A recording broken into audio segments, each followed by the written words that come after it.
क्यों लोग इतना इस फिल्म को पसंद कर रहे हैं? द कश्मीर फाइल्स एक बॉलीवुड ड्रामा है जिसका निर्देशन विवेक रंजन अग्निहोत्री द्वारा किया गया है। हाल ही में विवेक ने द ताशकंद फाइल्स का भी निर्देशन किया था।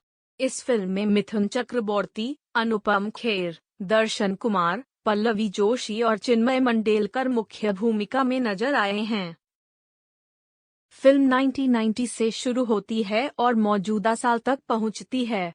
दिल्ली में पढ़ रहा कृष्णा, दर्शन कुमार अपने दादाजी पुष्कर नाथ पंडित, अनुपम खेर की आखिरी इच्छा पूरी करने के लिए श्रीनगर आया है। कश्मीर के अतीत से बेखबर वह अपने परिवार से जुड़ी सच्चाई की खोज में है। श्रीनगर में उसकी मुलाकात दादाजी के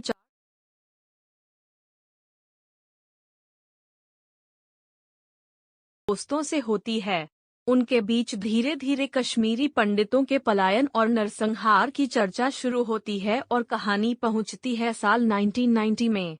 साल 1990 की कहानी जेकेएलएफ द्वारा सतीश टिक्कू की हत्या के साथ शुरू होती है। दिखाया जाता है कि किस तरह कश्मीर की गलियों में आतंकी बंदूकें लेकर चारों ओर घूम रहे हैं और कश्मीरी पंडितों को ढूंढ ढूंढ कर मार रहे हैं, उनके घर जला रहे हैं। ना महिलाओं को बख्शा जा रहा है, ना बच्चों को। गली गली में रालिव चालिव या गालिव के नारे गूंज रहे हैं, जिसका अर्थ है या तो धर्म बदलो, या भागो या मर जाओ।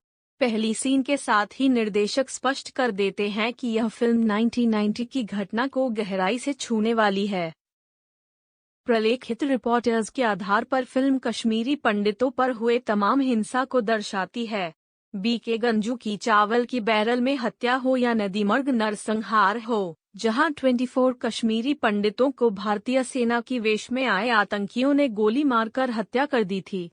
ये घटनाएं हम पुष्कर नाथ पंडित, अनुपम खेर और उनके परिवार की नज़रों से देखते हैं। वह अपने बेटे, बहू और 2 पोतों के साथ श्रीनगर में रहते हैं। जब उनके परिवार पर खतरा मंडराता है तो वो अपने 4 दोस्तों ब्रह्मदत्त, मिथुन चक्रवर्ती जो कि आईएएस हैं, डीजीपी हरि नारायण, पुनीत इस्सर, विष्णु राम, अतुल श्रीवास्तव जो कि मीडिया के लिए काम करते हैं और महेश कुमार, प्रकाश बेलावाड़ी से मदद मांगते हैं, लेकिन तत्कालीन राज्य के अपंग प्रशासन के सामने सभी असहाय दिखाई देते हैं।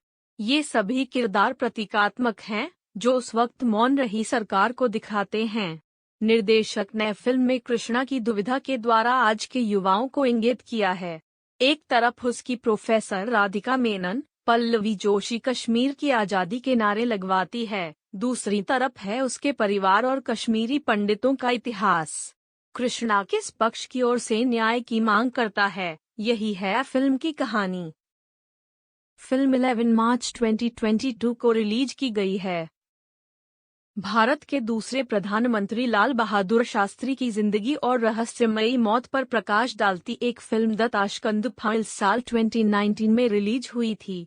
विवेक रंजन अग्निहोत्री के निर्देशन में बनी इस फिल्म के जरिए शास्त्री जी की मौत पर नए सिरे से बहस की गई थी कि आखिर उनकी मौत कैसे हुई थी, उसके लिए जिम्मेदार कौन था, आखिर उनकी मौत के रहस्य से आज तक पर्दा क्यों नहीं उठाया गया, क्या उसमें भारत के किसी राजनीतिक दल का भी हाथ था।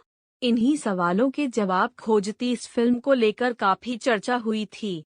कुछ इसी तरह के मिजाज की एक नई film the Kashmir files cinema घरों में रिलीज हुई है। इसका निर्देशन भी नेशनल अवार्ड विजेता निर्देशक विवेक अग्निहोत्री ने किया है।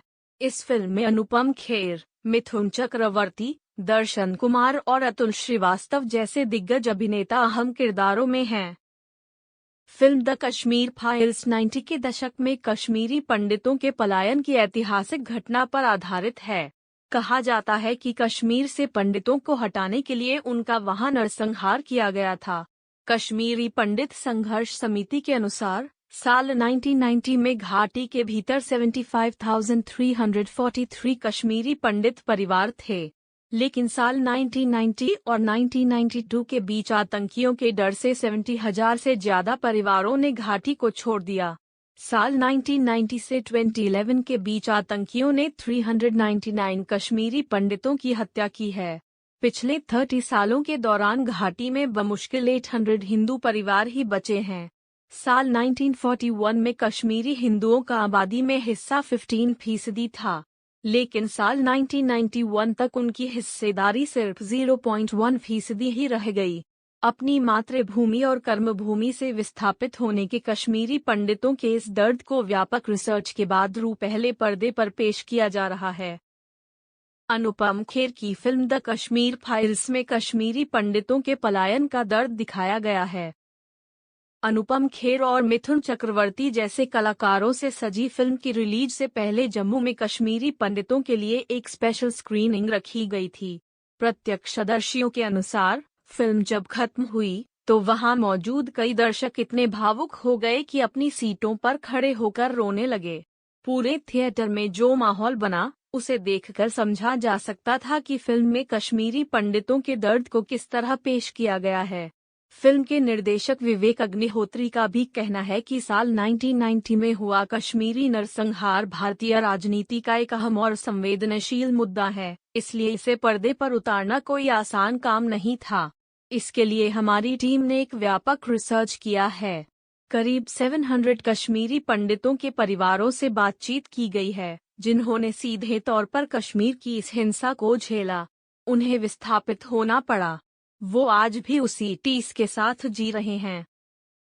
फिल्म द कश्मीर फाइल्स को 5 में से 4.5 स्टार देते हुए समीक्षक रोहित जायसवाल लिखते हैं, मेरे लिए द कश्मीर फाइल्स मेरे पूरे जीवन में अब तक की सबसे कठिन फिल्म रही है। इसे देखने के लिए साहस की जरूरत है। यदि दर्शक हिम्मत कर सकते हैं, तभी इस फिल्म को देखें। विवेक रंजन अग्निहोत्री ने अपने करियर की बेस्ट फिल्म बनाई है। नीति सुधा ने 5 में से 3 स्टार देते हुए लिखा है, फिल्म को कश्मीर की खूबसूरत घाटियों के इस काले इतिहास को बड़े पर्दे पर देखना बेहद मार्मिक और दर्दनाक है, लेकिन महत्वपूर्ण भी है। विवेक अग्निहोत्री की फिल्म द कश्मीर फाइल्स तथ्यों पर आधारित है। राजनीतिक झुकाव से अलग होकर देखें तो इस फिल्म में कश्मीरी पंडितों पर हुए क्रूर अत्याचारों को देखना, मानवता और न्याय व्यवस्था को घुटने टेकते देखना दिल दहलाने वाला है। 2 घंटे 40 मिनट की फिल्म में धारा 370 से लेकर इतिहास और पौराणिक कथाओं पर भी बात होती है। फिल्म समीक्षक सुमित कडेल लिखते हैं, स्वतंत्र भारत का सबसे क्रूर अध्याय। इसमें अनफिल्टर्ड तथ्यों के साथ प्रकट हुआ कश्मीरी पंडितों का जनसंहार। विवेक अग्निहोत्री के निर्देशन में बनी इस फिल्म को कश्मीरी पंडितों के विस्थापन का सच जानने के लिए जरूर देखना चाहिए।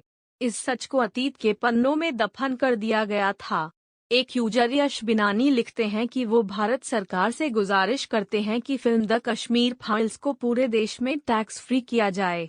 राहुल रोशन लिखते हैं, कल द कश्मीर फाइल्स फिल्म देखी।